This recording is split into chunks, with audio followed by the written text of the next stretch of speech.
সম্মানিত দিনদার পরহেজগার মুসলিম ভাইরা, আল্লাহ রাব্বুল আলামিন পৃথিবীর প্রতিটি অঞ্চলে আবহাওয়া, জলবায়ু, পরিবেশ একরকম করে সৃষ্টি করে। কোন অঞ্চলকে উষ্ণ করেছেন,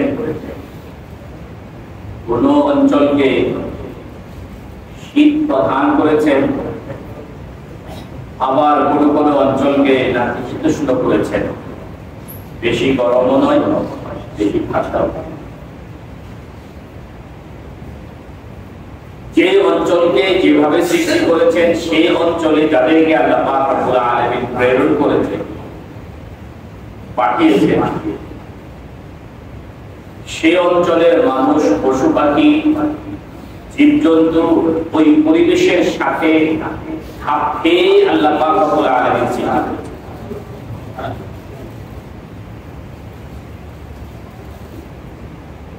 মাছকে আল্লাহ পাক রব্বুল আলামিন পানির জন্য সৃষ্টি করেছেন। যতক্ষণ মাছ পানিতে আছে ততক্ষণ মাছের জীবন সচল। যখনই মাছকে পানি থেকে উপরে আনা হয়েছে এবং এর জন্য পৃথিবীর অত্যাধুনিক সকল ব্যবস্থাপনা করা হলেও মাছের জীবন অচল। আবার পশু পাখিকে আল্লাহ পাক রব্বুল আলামিন শুদ্ধ বা ইথার গাছগাছালিতে বসবাসের জন্য, ওই পরিবেশের জন্য সৃষ্টি করেছেন। পাখিকে পাখির পরিবেশ থেকে এনে যদি পানিতে কিংবা খাঁচায় যদি রেখে দেওয়া হয়, তাহলে পাখির জীবন সচল হয় না, অচল হয়। যে সকল অঞ্চলকে আল্লাহ পাক রব্বুল আলামিন উষ্ণ অঞ্চল করে সৃষ্টি করেছেন, সেখানে যাদেরকে আল্লাহ পাক সৃষ্টি করেছেন, যাদেরকে পাঠিয়েছেন, মানুষ, জীব জন্তু সবই ওই অঞ্চলের সাথে তাদের মোয়াবেল। ওই অঞ্চলে যারা বসবাস করতে পারে তাদের জীবন সেখানে সচল।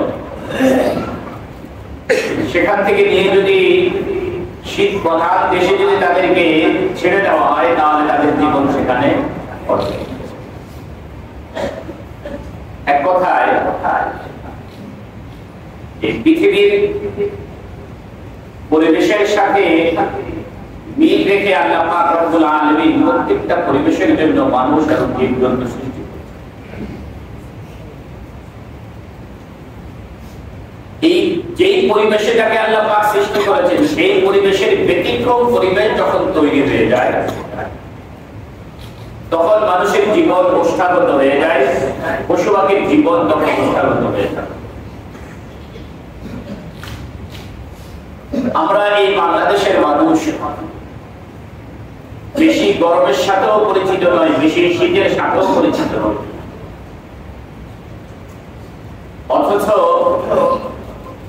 ইদানিং আমরা যে সময়কাল অতিক্রম করছি, গরমের তাপমাত্রা এতটা বেশি, কোন কোন অঞ্চলে আরবের গরমের তাপমাত্রাও ছাড়িয়ে চলে গেছে। মক্কা মুআজ্জামায় হয়তো 33 ডিগ্রি, বাংলাদেশের কোন কোন অঞ্চলে 43 ডিগ্রি। এই যে একটা পরিবেশের যে বিপর্যয় তৈরি হল, এই যে বায়ুমণ্ডলের এই যে একটা বিপর্যয় তৈরি হল, আমরা আমাদের স্বাভাবিক জীবনযাত্রায় যে ধরনের পরিবেশের সাথে পরিচিত, তো তার ব্যতিক্রম পরিবেশ আমরা এখন ফেস করতে হচ্ছে। এর পিছনে কারণ, এটা কি শুধুমাত্রই কি পরিবেশের বিপর্যয়, নাকি পরিবেশের এই বিপর্যয়ের পিছনে আমাদের কোনো কারণ আছে, আমাদের হাতের কোনো টানাই আছে? কোরআনুল কারীম আমাদেরকে বলছে, যাহারাল ফাসাদু ফিল বাররি ওয়াল বাহরি, জলে এবং স্থলে যে বিপর্যয় দেখা দেয়, বিমা কাসাবাত আইদিন নাস, এটা মানুষের হাতের কামাই।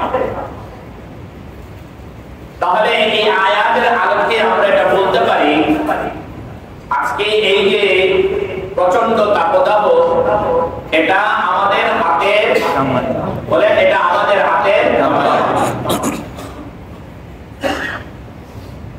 যেভাবে আমরা এই প্রচন্ড তাপদাহকে আমাদের উপরে অবধারিত করে নিয়েছি এই গাছগুলোর কারণে,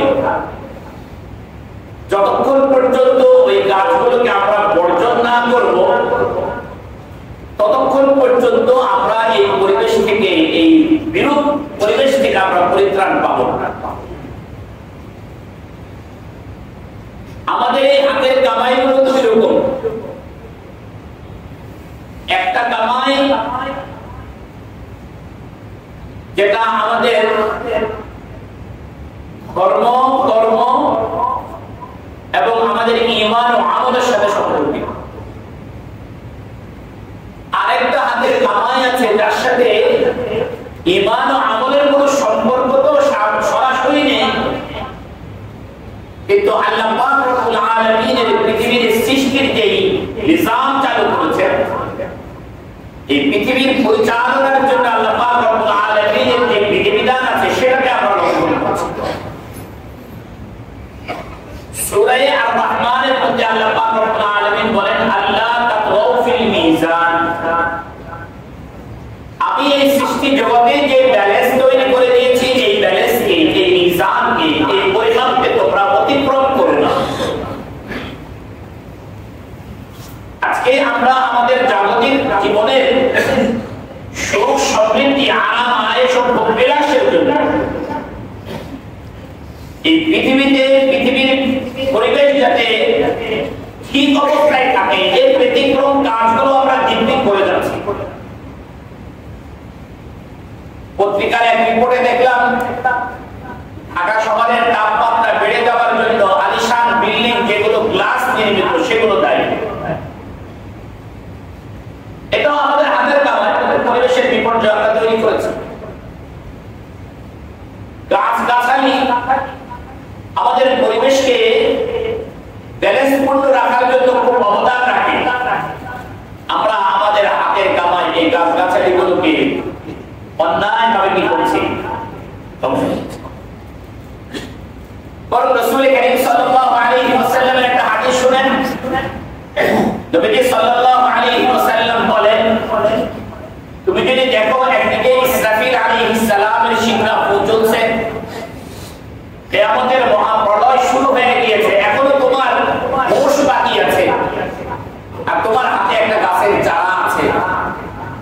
তুমি এই কথা বলে গাছের চারাটা ফেলে দিও না, এই গাছের চারাটা লাগিয়ে লাভ কি হবে? কিয়ামত তো শুরু হয়ে গেছে। এইটা বলে তুমি গাছের চারাটা ফেলে দিও না, বরং পৃথিবীকে আবার রাখার জন্য তুমি তোমার সর্বশেষ চেষ্টা হিসেবে গাছের চারাটা লাগানোর চেষ্টা করো। আল্লাহ বলে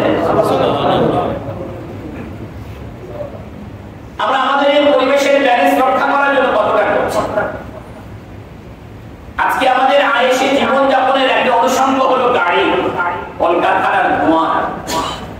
এভাবে যদি আপনি জাগতিক দৃষ্টিকোণ থেকে যদি চিন্তা করেন, তাহলে প্রতিটা বিন্দু মানুষ এই পরিবেশের এই বিপর্যয়ের জন্য কারণগুলো খুঁজে বের করতে পারবেন এবং সর্বশেষ রেজাল্ট হিসাবে আপনি এটা বলতে বাধ্য হবেন যে এই পরিবেশের বিপর্যয় আমাদের হাতের কথা।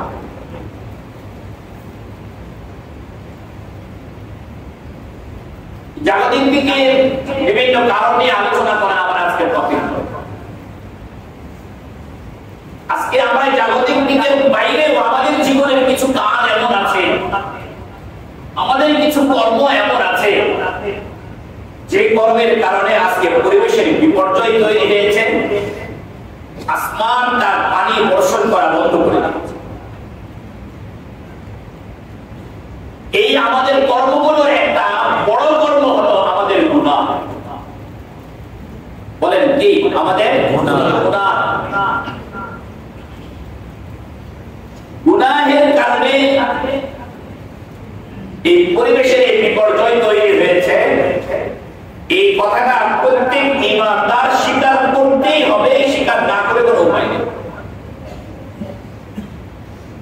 এবং প্রত্যেক ঈমানদারের কথা মনে করা উচিত যে আমার গুনাহের কারণে এই বিপর্যয় তৈরি হয়েছে, আমি গুনাহগার, কিন্তু আমাদের একটা স্বভাব হলো আমরা নিজেদের গুনাহ দেখি না, আমরা অন্যের গুনাহ দেখার চেষ্টা করি। আল্লাহ পাক রব্বুল আলামিন আমাদের গুনাহ নিজেদের গুনাহ সম্পর্কে সচেতন হওয়ার এবং তওবা করার তৌফিক নসিব করে সকলে বলি আমিন।